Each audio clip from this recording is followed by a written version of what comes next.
President Trump giving another doozy of an interview. He targets his own Attorney General, Jeff Sessions, and he's got some choice words, if not outright threats, for the independent counsel, Robert Mueller. A former federal prosecutor is here to help us make heads and tails of it all.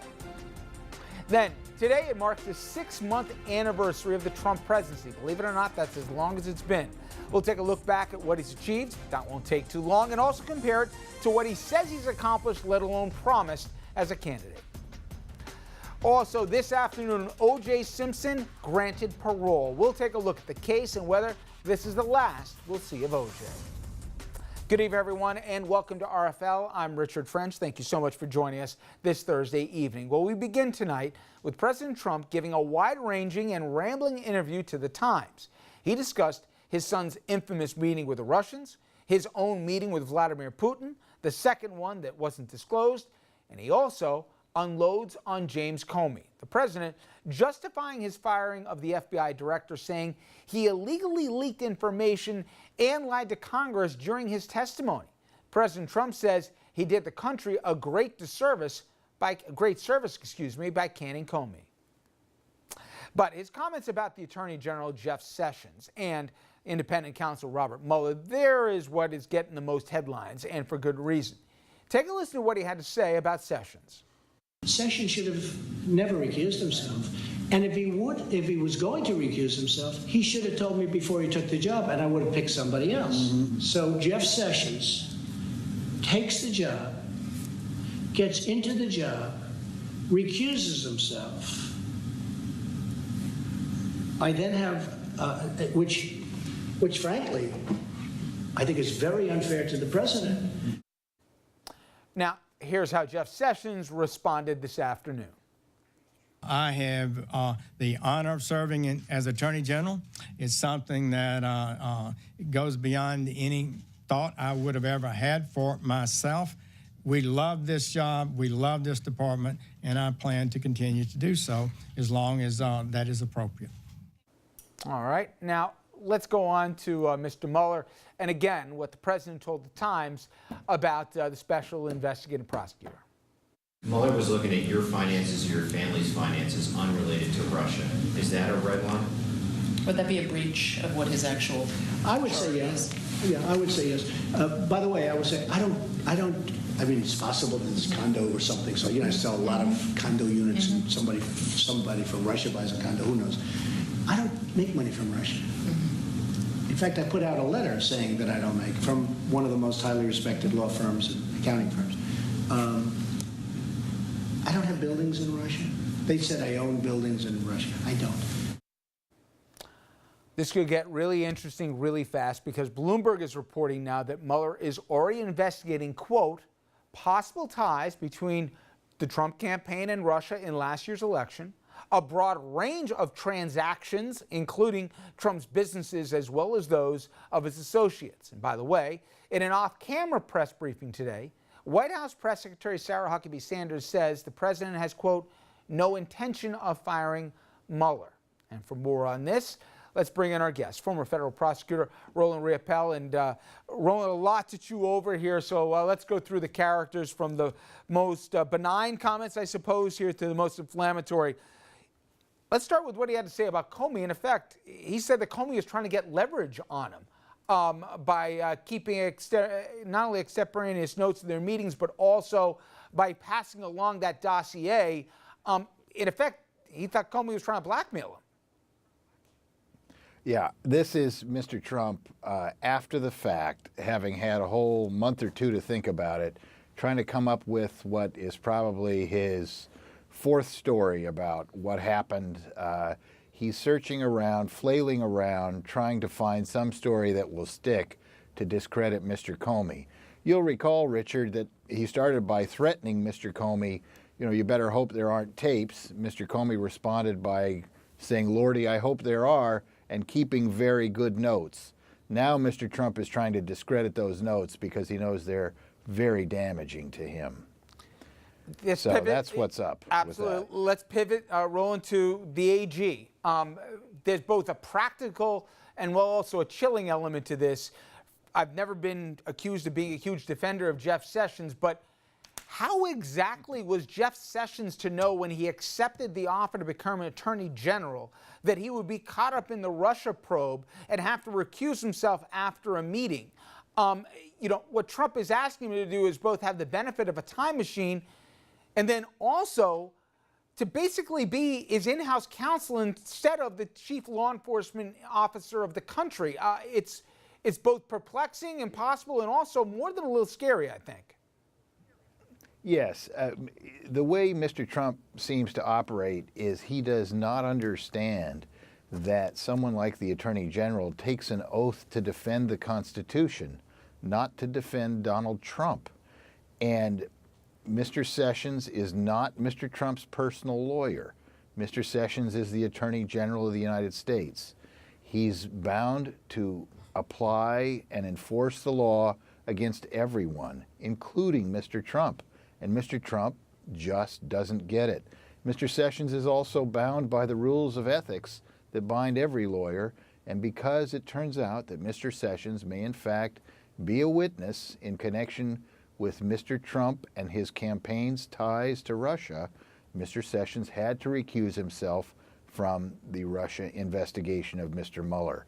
That's the totally appropriate thing to do. It was really the only ethical thing Mr. Sessions could do, and there has been an outcry over the fact that he occasionally seems to weigh back in on Mr. Mueller and the Russia probe inappropriately, which he should not be doing after he's recused himself. And just to echo what you said, let me bring up for our audience, Roland, what the actual job description of the Attorney General is, and it's from their own website. The Attorney General represents the United States in legal matters generally and gives advice and opinions to the President and to the heads of the executive departments of the government when so requested. But now let's get to, for a second, the idea of that the President was irate that he didn't first check with him before he recused himself, that was an unbelievably disloyal act, if you will. But moreover, what is the messaging this sends the Justice Department, of which you know very well, that the AG had the temerity to go by the ethics clause, basically, of his job spec, rather than to serve at the behest of the President? I know we all grade the President on a curve here. Let's not take his words literally. But literally, he said, I'm not crazy with the job he's doing because basically he's putting country first. Yes, and that seems to be vintage Mr. Trump. For Mr. Trump, there is no United States of America. There's Mr. Trump and everybody else. And frankly, the behavior of Mr. Trump's own lawyers to date has been a sort of obsequious, parrot whatever the boss wants me to say type behavior. It is not the typical behavior of a lawyer in a criminal case who doesn't simply parrot what his client wants him to parrot. That's what Mr. Trump expects of anybody who he thinks is working for him. And so he expects the Attorney General to do whatever Mr. Trump wants. But that's not the Attorney General's job. Once again, Mr. Trump here betrays his utter lack of understanding of the way in which the government works and the various roles of the people in government. He just doesn't understand what the presidency is, what the Attorney General's office is, and what other roles in government are. He doesn't get it. That's a problem. Well, if those were the prelims, Roland, the main event was what he had to say about Bob Mueller. And more specifically, you don't have to read between the lines to say, he better not look at my personal finances, that being the red line. We already reported what Bloomberg is saying right now, which has confirmed what you've been saying for a long time in our prior conversations. Of course, the scope of the investigation when trying to find out the influence of Russia would extend not just to members of his campaign, but also if there's financial transactions ever taking place to establish any form of a quid pro quo or something even within the area code of it.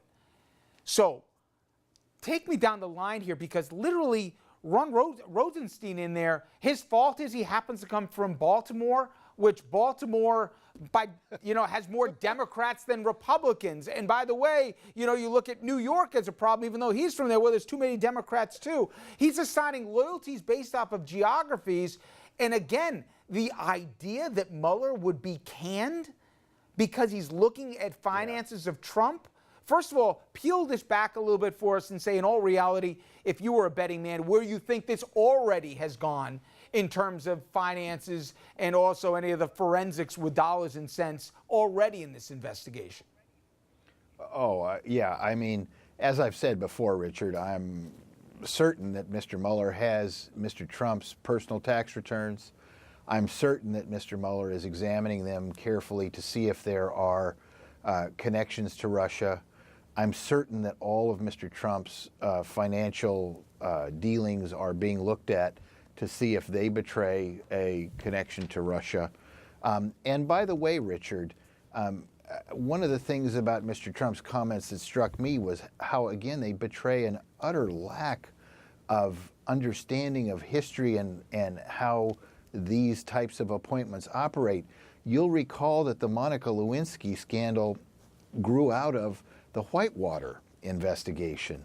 Mr. Starr was investigating Whitewater and got information about the whole Monica Lewinsky affair and began to investigate that. When Mr. Mueller begins to look into the Russia connection, he may find all kinds of other collateral behavior that should appropriately be investigated as potentially criminal. And what he will do is go to Mr. Rosenstein, ask for permission to expand his jurisdiction to investigate those things. For example, there could be some kind of fraud investigation, not directly related to Russia, but which arises out of Mr. Trump's financial dealings. After all, the man's been sued, I don't know, hundreds or thousands of times for fraud. There may be some crime that Mr. Mueller comes across that's not directly related to the Russian investigation, but if he believes it's appropriate to investigate it, Mr. Rosenstein can give him permission to do so, and that would be no different than what happened with Monica Lewinsky, who had nothing to do with the Whitewater transaction that was the original basis of the Whitewater investigation. And just to talk about how math this could go all kinds of ways. Absolutely. Just to give an idea to our audience where it could go, it's being reported that Paul Manafort, the campaign manager, who, by the way, was one of the 8 people, along with Jared Kushner, obviously, and Donald Jr., that were in that room, there was a $17 million exposure that he had to the Russians. How did that get wiped off?